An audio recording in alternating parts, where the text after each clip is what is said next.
Everyone. I know for a fact that each and every one of you have seen my name in your inbox, maybe several times in the last week, probably. My name's Lynne Couves. I am the program director for the Renewables and Remote Communities program at the Pembina Institute. It is my great pleasure to follow the fire ceremony and to start off the Renewables in Remote Communities Conference 2025. Yes, it's been a long time coming, hasn't it? So as the MC for the event, over the course of this week, you are going to see me a lot up here. So I won't spend, no, cheers to see me a lot. I'm not going to spend too much time talking about myself or even with you here and now, because we have many distinguished guests and a great agenda for the evening that we'll move forward with. I first wanted to extend my welcome to all of you as we gather for a week of learning, listening, and growing. As we embrace the spirit of gathering and welcome, I would like to take a moment to acknowledge the lands we meet on and the stewards who have cared for this land since time immemorial. The Pembina Institute is honored to host the Renewables and Remote Communities Conference on the shared traditional territory of Kwanlin First Nation and Kwäch'än Council. The Kwanlin Cultural Center, the KDCC, is situated on the banks of the Chunikwän, today the Yukon River. This land has gifted us opportunity. It's gifted us opportunity to create shared memory, exchange stories and lessons, and deepen our collective focus on energy transformation. Since we first began meeting here in 2017. Our reciprocal responsibility in receiving these gifts is to share and apply the teachings, put them into forward-moving action. We're grateful to the Kwanlin First Nation and Kwäch'än Council for your continued hospitality. Over the course of the evening, I will be introducing distinguished guests. We will have a moment to honor the life and legacy of Leona Hamchit, who has been called by her Wai'ilatus Council kin a clean energy matriarch. After which, we will have a youth panel in collaboration with 7 Gen and introduce our Indigenous Advisory Committee for the conference. So with that, our first guest is Chief Sean Smith from the Kwanlin First Nation. Chief, I saw you earlier. Are you here?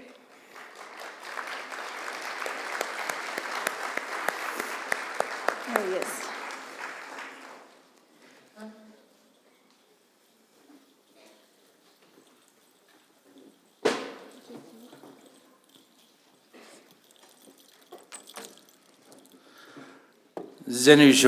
Oh, this is intense.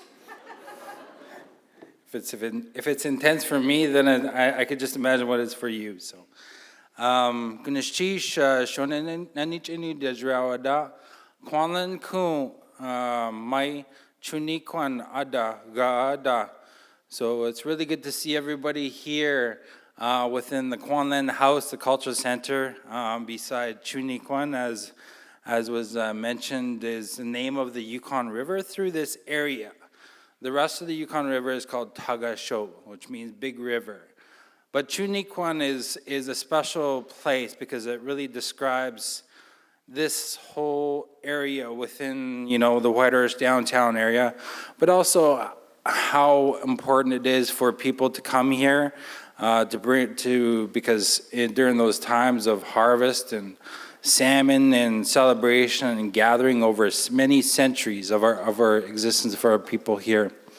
So, Uyenets'echᶖa, Sean Uye, Aguniiche, Kwanlin Kwäch'än, Kwanlin Thede Iche Shun. Again, Shonen Nichinu Dejrawada. So in the language of my people, one of the languages of our people, Sandashoni, Dankwanje, I share my traditional name is Uyenets'echᶖa. My English name is Sean, and I'm of the Wolf clan. And I'm from this place where we call Kwanlin, which means where the water narrows. It describes a canyon upriver here, about 3 miles, and it's that's where it's like magma over thousands of years have created this opportunity, this narrow spot in the river, and and so that's called Kwanlin, where the river narrows. And this is our cultural house, that we negotiated within our land claims negotiations. And Kwanlin Dun First Nation is a modern treaty First Nation, and to recognize the Ta'an Kwäch'än Council, which is the other First Nation within this area. We have a lot of overlap in our traditional territories.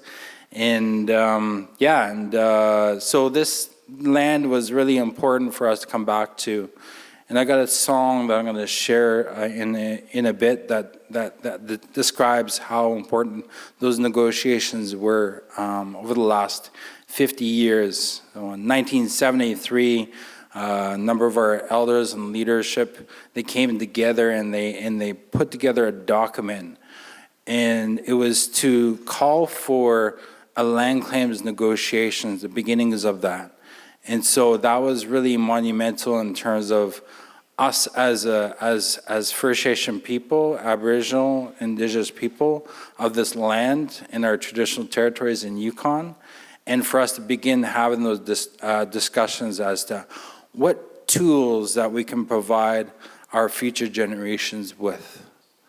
And it's just, it's what you see today was just imagined, was just dreamed about by many of our elders across Yukon.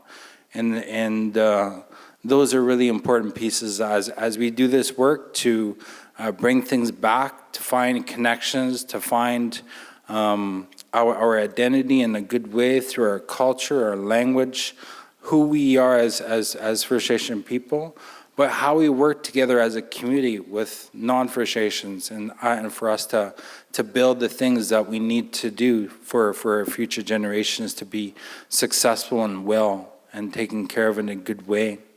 Because as Harold had shared, Uyenets'echᶖa, Harold, for sharing those teachings of the fire and the ceremony around that, very important.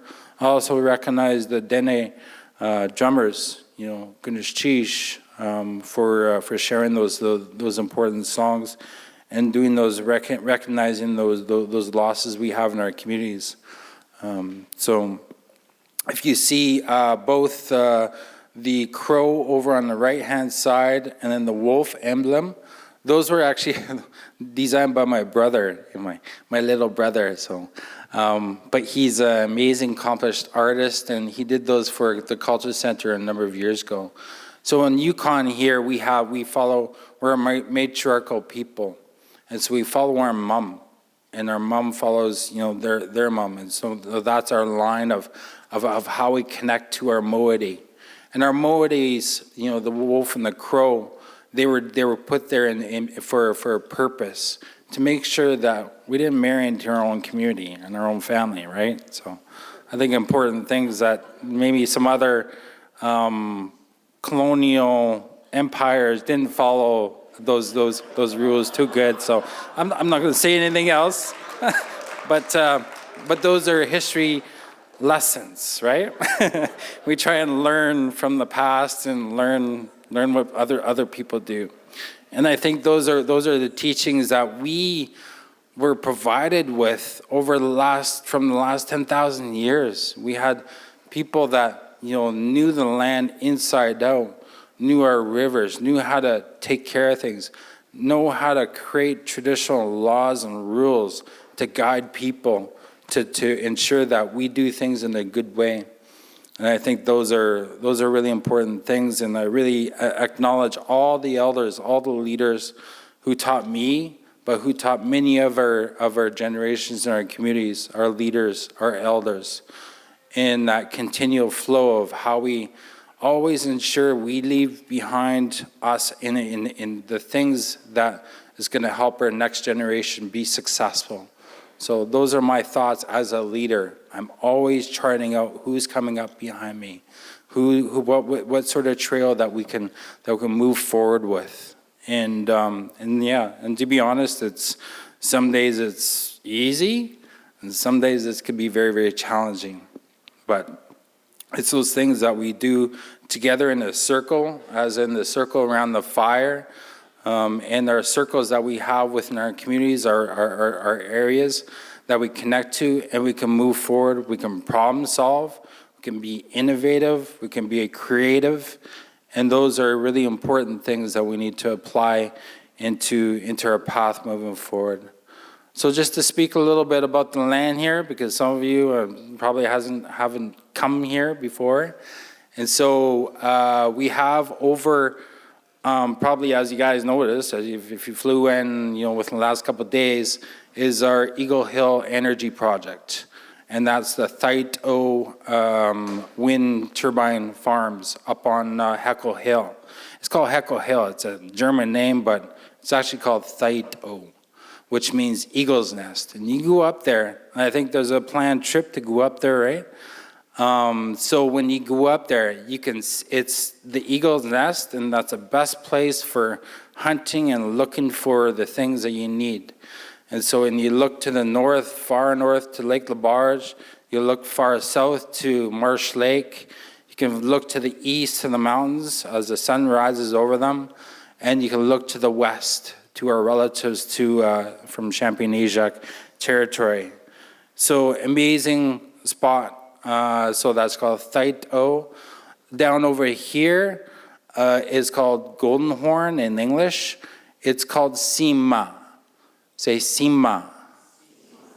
So Sima is a special place because it's in the fall time when the leaves turn on the willows, it turns red. And so C is ochre in our language, and then Ma is like the area around there. So, and then, some non-First Nations came here like 30 years ago, and they named the smaller mountain Sima. And so that's a ski hill, which is fine, but I guess. But I try and correct history, right? So the other spot here is over here, is we have Themai, which is Gray Mountain. And Gray Mountain in English means it's like the white rock, but it looks like a sheep. And all in this side over here is all limestone. You go all the way down to the past Lake Labarge. And that's special country because there's a lot of really interesting history places within those areas. So those teachings from my elders, my grandma and grandpa, I spent a lot of time with them. And our gathering, the study of who we are, for the last 20 years, I've been doing that, just to learn who I am, where I'm from, how to connect with the things that's happening in the world today, what sort of things that we need to do to prepare for the coming changes, and how we can make things in a good way so that we can reduce the amount of pollution within our land, water, and air, because those are really important elements that support life within the world. So I think those are really important things when we're talking about renewable energy and how we can support that. So I shared Thait-O is our Eagle Hill Energy Project, which we 100% own. Over on South Access or Robert Service Way, there's so many multiple names of things, what we called things before and what they're calling it now. So yeah, I kind of scratch my head on that sometimes. So, but over on Robert Service Way, we did a land lease with Yukon Energy on a large battery. It's going to be a grid scale battery that's going to support a certain amount of time, energy that we can put in there, and that's going to be stored for when we need it, and so we can lessen the reliance on the LNG generators and the diesel generators. And so that's important pieces as we build out our grid and as we build sustainability within the Yukon years for energy. And I just want to recognize Karkos-Taget's First Nation Chief, Mariah Benoit, Chief, for sharing this time with us. And it's lovely to work with Chief Benoit, Nashada Henne, in leadership. And Minister Streicker, recognize him, and just enjoy working with John in terms of the stuff that we're doing. Former Chief Mathia, you were a chief, so I gotta recognize you. And she's a champion. She's a champion. A really great person to connect to and advance these ideas, these discussions, and this work moving forward. Yeah, I'm also forgetting something else, but there's a lot of initiatives that, involving the river here. There's a large hydro dam. We're working on some really important reconciliation measures around that and how we can move forward and do things in a good way. So this picture on reconciliation is very complex, but it's also manageable if you break it into the different pieces that we can do that and break that into those discussions of how we can move forward and look at changing policy and those other initiatives that we need to build out a good energy system here in the Yukon and across the country in many of your other territories that you reside from. So I'd like to share this song here. This is called Back to the River song. The song is from our negotiation of this land. This song was composed by the late Chief Johnny Smith, Kashkik. He was a strong leader in his time, a cultural knowledge carrier, and an amazing human being. And he says, for us to come back to the waterfront where we were pushed away at one time, we were made to go actually live down in the swamp at the north end of town. Like they built a village for us there. And they said, you have to live here. So those are really impactful things to many of our generations within Kwanlin as well as Kwäch'än Council. So I'd like to share this song in a good way and ask you all to nadea, please.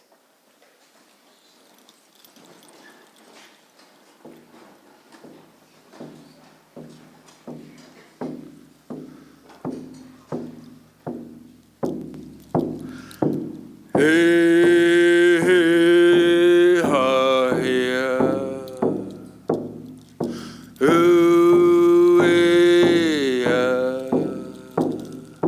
Hey,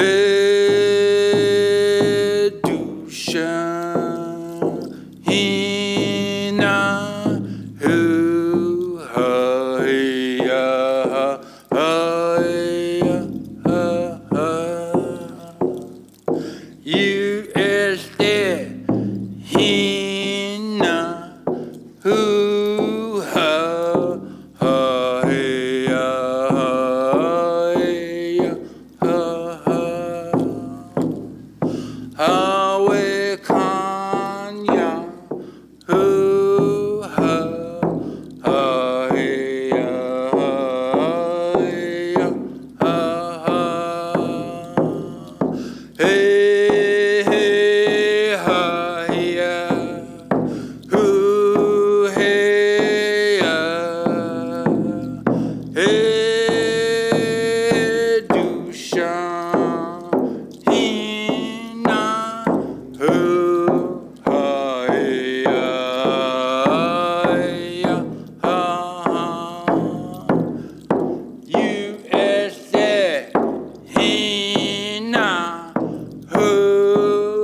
In one of our languages is we say gnalchish. So say gnalchish. Okay, not so much spit, okay. Shonithan. So show is good, Nithan is in my mind. So when the elders were asked, how do you say thank you? You say, Sho Nithan. I feel good in my mind. There's Sugasanla is another way to say thank you. There's Masicho, and so we have eight original languages here in the Yukon, and it's so rich here, and those are important things to connect to when you're here visiting, and so many sights to see within our community of Whitehorse, Kwanlin, but across the Yukon as well. And look forward to connecting with many of you and others, as you spend your time here. And I look forward to the agenda tomorrow and taking as much time as I can. So, Ganesh, everyone.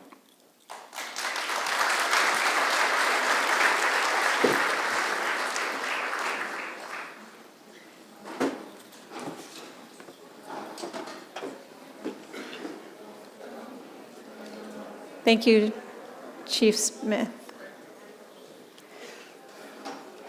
He took the words right out of my mouth. After that song, I thought, oh, my heart really needed that. My heart really needed that song.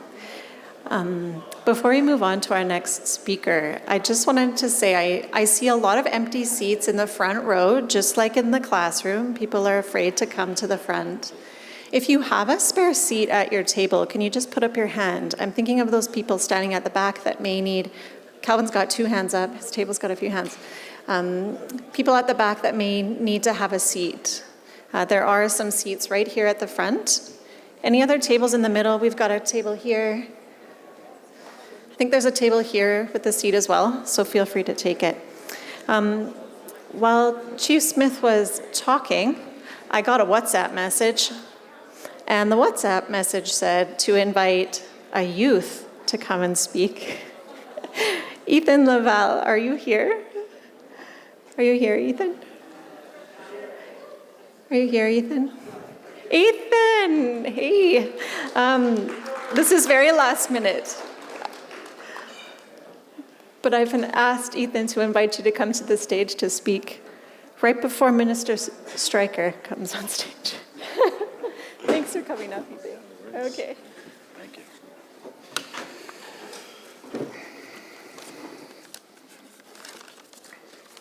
Hello, everyone. My name is Ethan Lavalle. I come from the RiRC2025 people, about 2 hours from here, but I switched over 2019 to TKC. Benefits were better, so thought it was easiest. But yeah, no, being a born and raised Yukoner, seeing more people come to our territory and see how it lives, and being able to share our knowledge and share our traditions with you guys is very important. Earlier we had Wilfred Johnson do the Youth Connect for us, and it was just kind of sweet to see where everyone comes from, what their traditions are, what their culture is, and learn about themselves, or learn about them a bit, and just, want to thank him for that. I also want to acknowledge Chief Son Smith for the remarks, the KDFN elder, Justine Fox, for the opening prayer, and then Mr. Gattensby as well for being our firekeeper. I was actually in Skagway this morning. I was coming back, and I got a phone call when I was in Carcross. They asked me to come, and being able to stand here for Kluwani is very important for me as the AFN National Youth Rep for the Yukon. So happy to be here, and I got some notes, so I might as well use them just for some background for you guys. All 14 Yukon First Nations have been stewards of these lands since time immemorial, carrying deep-rooted knowledge of the land and the changing climate. And today, as we gather on traditional territories of the Kwäch'än First Nation and Kwäch'än Council, we stand at a pivotal moment, one where Indigenous traditions, Indigenous knowledge, and leadership are shaping the future of clean energy. And this conference is an opportunity to give a clear call to action to strengthen energy sovereignty, protect these lands, and build sustainable futures for the next 7 generations. By myself, I work for my First Nations DevCorp, Dadagai, And, energy wasn't really on my radar at all. But I got in with AFN. I hold the ECDEV portfolio for the National Youth Council, and energy has kind of floated around a bit more. I was fortunate enough to attend the Indigenous Clean Energy Gathering in Toronto last November. And it kind of sparked me in thinking, what can I do for my community? I find as a youth, we always kind of get tokenized. I was in Africa recently, and it was just there to sit pretty and get my 4-hour meeting with the other youth and try to do something where no funders showed up. Seeing the youth here today, it's really important for everybody to start bringing us out to these events, bring us to the table, and let us speak and listen. I find too many times where, I was at the AFN event in Vancouver a couple weeks ago, and it was about empowering future generations. I seen maybe 20, 30 youth out of how many people? 400, and seeing more here today, it's super important for our communities to bring the young people in at a certain time to spark something on their mind.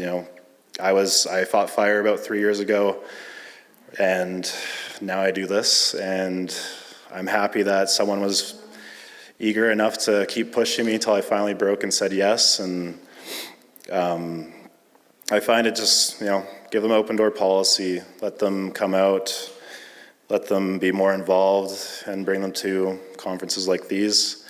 It's my first time being at the Pembina conference, and happy to be here. And don't want to take up too much of your time. I know I'd kind of rather be home sometimes, but I did not know there was food, so I'm very happy about that.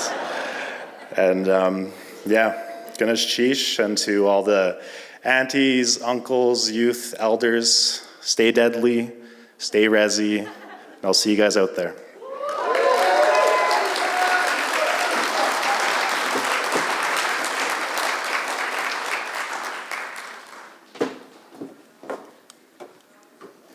Like a true leader, hey? Like a true leader at the last minute. Thanks, Ethan. I appreciate that, and we value you being here. Okay, I would now like to introduce Honorable John Streicker, Minister of Energy, Mines, and Resources. Here we go. Yeah, Lynne, yeah. Mm-hmm. Yeah, thanks. Hey everybody, it's John. That's how I've been coming to this for a few years, and there's way more of you this year, which is amazing. I want to say a few welcoming remarks, and then I'm just going to try and ask you a couple of questions, and we'll do more with the conference as it goes on. Thank you to Chief Smith for opening the conference in a good way. Thank you to Harold and for the fire. It's really important to us. Please take some time to get out there and embrace that. Thanks for coming here to the Yukon, to the traditional territory of the Kwanlin First Nation, the Kwäch'än Council. By the way, just, 2 days ago, where's Sean? Have I lost him already? Chief Smith, there was just an announcement for that Kwäch'än, the Development Corporation of the Kwanlin, has gotten the funding to build Canada's first purpose-built Indigenous-led convention center, and it's going to be attached right next door here to this building, and we're very, very excited about that, and we can maybe give them a round of applause.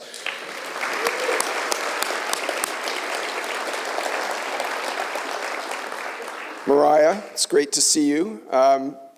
Kwäch'än Benoit, if you just were to follow the river upstream and go through a couple of big lakes, you would get to the traditional territory of the Carcross-Tagish First Nation.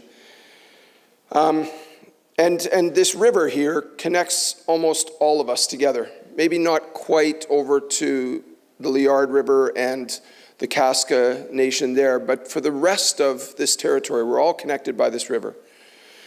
And this is an important gathering place, and we're happy that Pembina is back here I'm super excited about this conference. I think that it's always so important because I believe that the solutions for energy are in our communities, led by First Nations and Indigenous governments, and done in partnership with other governments.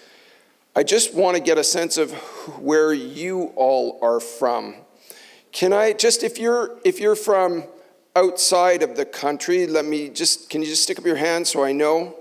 Oh, welcome. Welcome from wherever you come from. Welcome, welcome.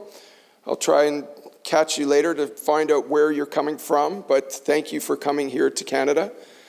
If you're from one of the provinces, can you put up your hands, please? Oh, wow. Welcome. If this is your first time north of 60 or to the Yukon, can you stick up your hand again? Oh, welcome. We love this place. We hope that you have a great time here. And I'm sure every one of us will feel like our homes are special.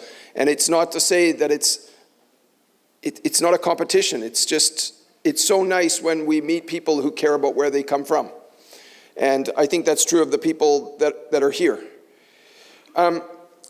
Just so I get a bit of a sense, if you're from a government, either a First Nation or Indigenous government, the federal government, territorial government, provincial government, if you're one of us types of peeps, can you just stick up your hand for me again so I can get a sense?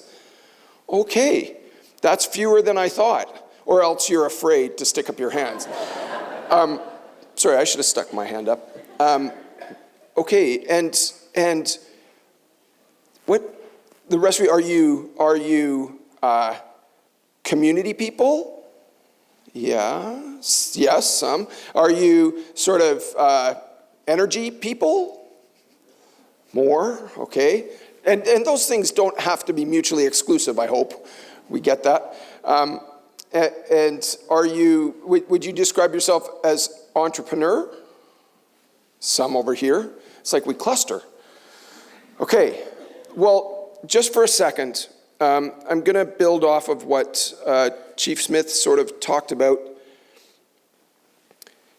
My sense of this is that we have so much ground to cover with energy. Here in the Yukon right now, Kwanlin just built Thai-O, the 4 turbines which are just up on the hill here, and we're about to commission the grid-scale battery project. And Old Crow, our one fly-in community in the Yukon, has a great solar battery project. And in other remote communities, Beaver Creek is doing a battery project. Watson Lake is doing a big solar battery project. Burwash, Kluane Country is doing a wind battery project. I know, yay. Over there, that's Mathia, the past chief of the Kluane First Nation, cheering that on. And I've got small-scale hydro projects in dialogue with, well, probably a half dozen nations, so I can't name them all right now, but one of the traditional territories that we're on is the Kwäch'än Council, and they're looking at a pumped hydro storage. They're just in the pre-feasibility study, but pumped hydro storage, and I don't want to geek out too much here, but pumped hydro in remote communities is amazing because it means seasonal energy storage. So it's a really big deal for our communities if we can get that. So just for me, if you are working on an amazing project within your community, I don't want your hands up. I want you to clap if that's what you're doing, if you're trying to do that where you live. Can I just hear from you for a second? Well, that's great, but I kind of want to hear from you. Like, is that something that you care about? That's what I want to know. Is this a big deal for you? Let me hear. Okay. I think this is a big deal for all of us. I think it's a really important thing that we're talking about, how to make our world more sustainable, how to work in reconciliation, how to create a pathway for our communities to control your future, our future, their future. I think this is a super important conference. And honestly, can we just give it up for Pembina for a second for hosting this conference? These guys are terrific. Was it last September? When were you here last, Lynne? When was it? No, it had that far back now? Did we not have one in between then? Well, okay, 2022, but honestly, this room was half as full. It was full, but it wasn't this full. And I really feel that our time is now. So I encourage you to have a great conference. Please make connections with others. If you want to talk to me, I'm so interested to talk to you. Unfortunately, our Legislative Assembly is sitting this week, so I have to keep going back there, but I'll come as much as I can. I just want to say thank you to you all for what you're doing within your communities, and I want to be supportive of you as much as we can. There's so much work to do together. Thank you so much, everybody. Oh, sorry. Masicho, Ganoshish, Shonithan, Sukasinla, merci. Thank you all.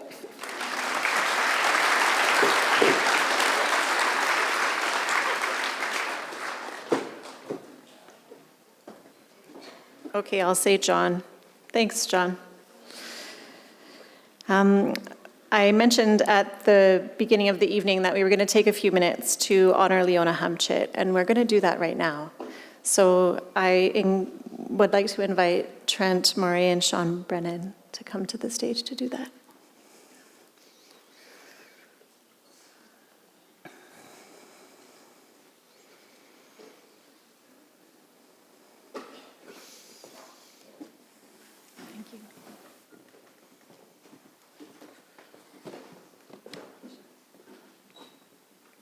How about Don Kilslas, Trent Mores? Uyenets'echᶖa, Sean Brennan. We're Haidas from Haida Gwaii who work with Leona. How about to the Kwanlin First Nation, the Ta'ang Chang Council for allowing us to meet on their territory. I'd like to thank the Pembina Institute and the RiRC for giving us space to take a moment to honor our friend Leona. Leona and her sister recently passed in a tragic accident on their way home from the Helsinki elections. Leona worked in several climate initiatives. She worked with a remote community energy strategy working group, Indigenous Climate Adaptation Working Group, the Indigenous Climate Action Network. Many of the climate action coordinators are here today. She worked on many climate and energy initiatives, and in every space she entered, she carried herself with strength, wisdom, and kindness. Her voice was always welcomed. Her insight was always valued. Leona was a leader and an inspiration to many that knew her. She was a fierce advocate, not just for her nation, but for all people. Her contributions to reconciliation, climate action, sustainability, and so much more are immeasurable. She was a tough, resilient, warm, and loving person. The world is a darker place without her light. Our hearts and prayers are with Leona's family, friends in this difficult time, including all of you, the RiRC group, the climate action coordinators. We send love to her husband, Tom, their 4 beautiful children, her daughters, Flora, Christy, Mercedes, and Cheryl, and their son, Thomas Benjamin, and their many grandchildren. They are also expecting a grandchild. Let us all support us in each other in whatever ways are needed during these times of need. I'd just like to ask everyone to say her name out loud, just because I think it would be good for her to know that we are all thinking of her. Leona. How, everyone?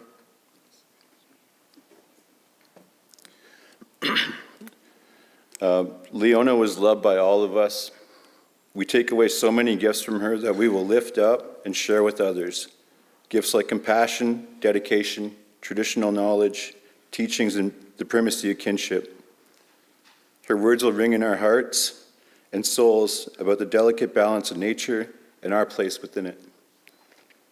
Leona had a passion to reinforce community benefit as a top priority in all climate projects, particularly projects that lead to food security and sovereignty, while making sure no one gets left behind.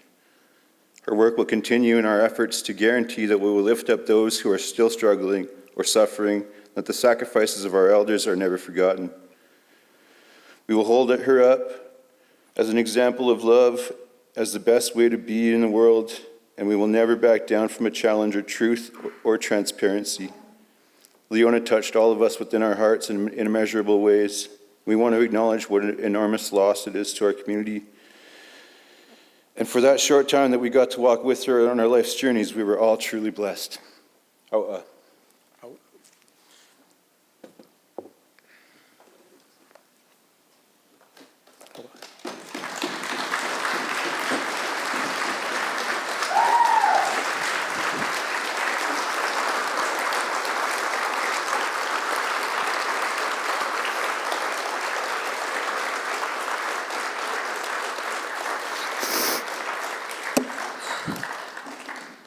Yeah, this is as hard as I thought it would be. Leona's been a friend and a wise leader to so many people in this room. She leaves us with an incredible legacy that embodies the themes of this conference of generational leadership. Before I pass things off, to our next speaker, I want to inform you that grief, in so many iterations, will be present with us tonight and through the rest of the week, and those emotions are important. We have a table set up here in the direction of the fire in the east, and on this table are photos of Leona. There is a book there where you can write a note to Leona's family, and if you would like to leave an offering or a gift, you can do that on the table as well, and we will make sure that it gets to Leona's family in a good way. So with this in mind, we encourage you to take the time you need to reflect in the ways that are appropriate for you. The sacred fire is here for support. And should you feel you need more, please communicate with Pembina staff or conference staff to find your way to additional supports. I will now move on with the rest of the program because I know that's what Leona would have wanted me to do. She was supposed to be here with us. And I'll pass the mic over to Chris Severson-Baker, the Executive Director of the Pembina Institute. Thanks, Chris.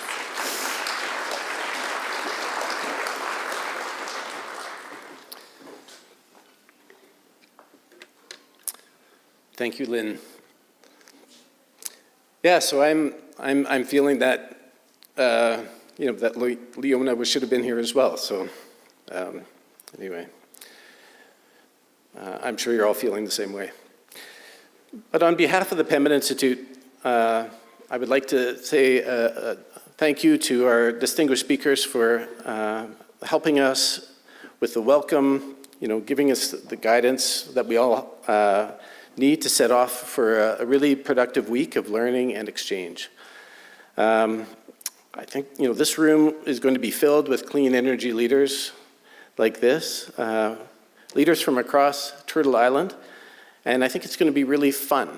I think that there's a lot of energy nerds here, and energy nerds are the best. I identify as one, and I think, I know from talking to a number of you already that there's a lot of energy nerds here, so it's going to be fun. I thank you all for giving your time and energy to be here. I look forward to learning about where you come from and hearing about how you came to do this work. I come from Mohkinstsis, which is where the Bow River and the Elbow River join together, and it's called Calgary as well. And I work for the Pembina Institute, and the Pembina Institute has worked on remote energy issues for well over 30 years. And our research and our perspectives have evolved enormously over that time. You and others before you have generously shared advice and guidance with us, And as a non-Indigenous organization, we've taken that guidance very seriously. We recognize that the work of energy transition is not possible without partnership and respect for Indigenous rights, leadership, and sovereignty. So as you've heard already, this is the 4th Renewables and Remote Communities Conference. The first was in 2015, and each has been a huge learning experience. And for the Pembina Institute at the beginning, I remember how focused we were on the diesel. You know, all those barrels of diesel and how they translated into tons of pollution when they were burned was kind of a bit of an obsession. It was, honestly, it was the thing that sort of sparked our interest, and we still get pretty excited about the diesel, I have to say. But each project built and each roadblock met over the past decade, we've learned more about the ways in which energy development, economic sovereignty, community health, intergenerational knowledge, and traditions around environmental stewardship are all inextricably linked. It's not a simple case of substituting clean energy infrastructure. It's far more complex. And leaning into that complexity creates huge opportunities for real collaboration and meaningful change, and that's what this conference is really all about. And that complexity and that opportunity is what is really much more exciting. Across Canada, new programs and initiatives like Whitehorse and the Indigenous Off-Diesel Initiative, just to name a few, are recognizing the significance of Indigenous clean energy leadership. It shows me that the work you are all doing is fundamentally changing the way our federal government understands the issue of remote energy access. And it also makes me reflect, you know, especially in the face of aggression from President Trump, that our country has a lot to learn from all of you about how locally produced clean energy bolsters bolsters security and sovereignty. And I think what's happening in the United States is going to find it. You will find that pressure creeping into our conversations over the next couple of days. I think in a very significant way. We have some members of the media here with us this week, so including the Globe and Mail and CBC. So it's a chance for them to see firsthand some of the conversations that you'll be having. And we need more of Canada to know why your work matters. So I think it's very important that they're here. And also I wanted to point out that we have Kathy taking photographs. She's our official photographer. There she is. If Kathy is pointing her camera at you, it means you're looking awesome. So just, go with it, be natural. And so again, on behalf of my colleagues and my organization, I'd like to extend my heartfelt welcome and gratitude to each of you. And that includes those of you who have partnered and pushed us over the years, as well as new friends that we're going to meet who may be here for the first time. And so now I'd like to pass the rest of the evening off to the next set of visionary leaders and change makers who are already shaping the next 10 years of remote clean energy. Thank you.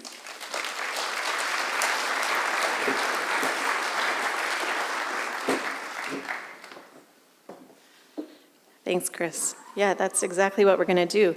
I'm not sure if you know, but Hereditary Chief Ian Campbell from the Squamish Nation spoke not very long ago about how Indigenous youth are the fastest growing population in Canada, and he urged corporate Canada to take notice of this and actualize reconciliation in the country with the younger generation. We also know Indigenous youth are taking action right now and speaking out about rights, justice, climate, cultural revitalization, and so much more. So I'm honored tonight to say that we have youth with us, and Ethan acknowledged them as well.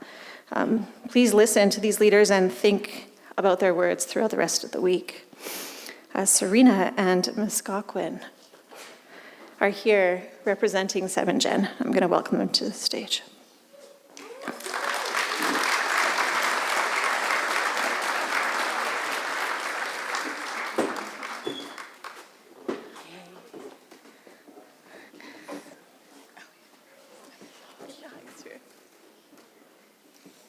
We didn't really prepare notes, so we'll be quite fast. I just wanted to mention, I'm a good friend of Leona, and it is quite a different experience to be in a space like this without her physically being here. But I know that her spirit is with us. And one of the things that I always will remember about her is that she always was keen to make new friends. She was always keen to introduce herself out of nowhere to strangers all the time, and to really expand her Facebook friend list. So I encourage you to carry that spirit with you, and I kindly request that each and every one of you tonight and throughout the conference carry that spirit of getting to know somebody new, because that's exactly who Leona is for me. Yeah, and I'll just mention one of the last times I saw Leona, we were chatting and I was like, "You're amazing." And she's like, "You're amazing." And she just really said it's so amazing to see our young people really stepping up. And so in the nature of Leona and what she would believe in, we're happy to introduce our youth panelists tonight and speak to this vision to hopefully carry on the generational leadership we want to see in the world. Leona, among so many, of course, in our network, have been very, very supportive and great champions for the work that we do at 7Gen. 7Gen, we are Indigenous Youth Energy Council that empowers our fellow kin into clean energy spaces like this one, where we also host summits every 2-ish years, let's say, as well as we have embarked on a mentorship and project execution program and a grant program called Imagination, together with Indigenous Clean Energy. And this is the extent of which we've come to you today to share more about those stories from the youth themselves, commencing a lot of this work in their own communities. Yeah, and I mentioned this in the youth breakout session earlier, but 7Gen was created by a lot of amazing people, some who are in this room, like Jordan Burnoff, who really had this vision of us having access to spaces and us having access to opportunities and being provided with capacity building opportunities. And so it really came into the vision that we're still seeing turning into fruition. Who's got the phone on?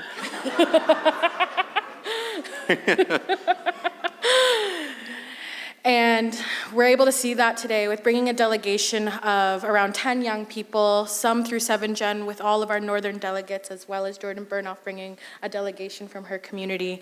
We're really able to create that space that we wanted to see so bad.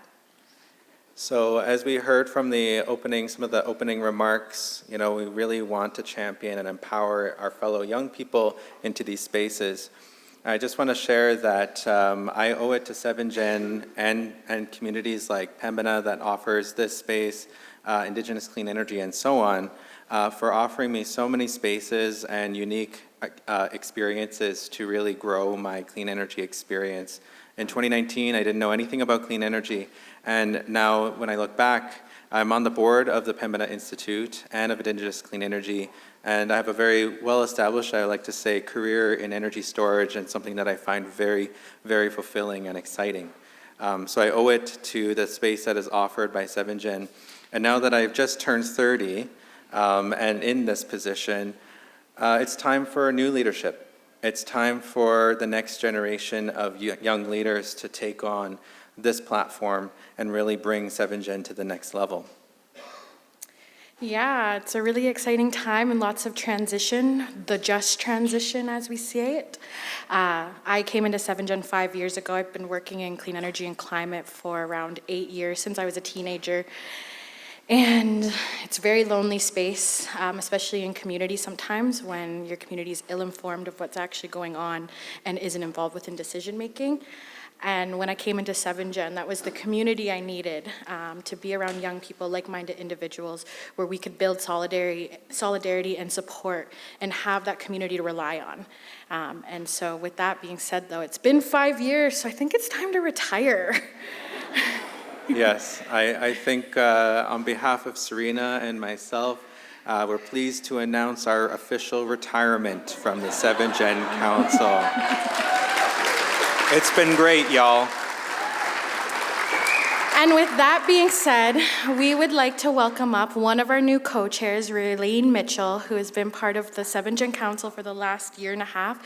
She will be leading the next generation of what Seven Gen will turn into. And we're so grateful and honored that you are part of this, and we'll keep this vision going. So, Yaogoa. Thank you. And just one last thing, we don't have all the council spots filled for the next generation of the council. I believe we have about 5 positions available, and the applications are coming through around the summertime. So if you are yourself, or if you know of fellow Indigenous leaders, young leaders in your communities, please promote our postings to join our council. We would really like to have them. Thank you so much. Yes, and thank you to Pembina for really championing Indigenous youth voices within this conference. We're really grateful. Yeah.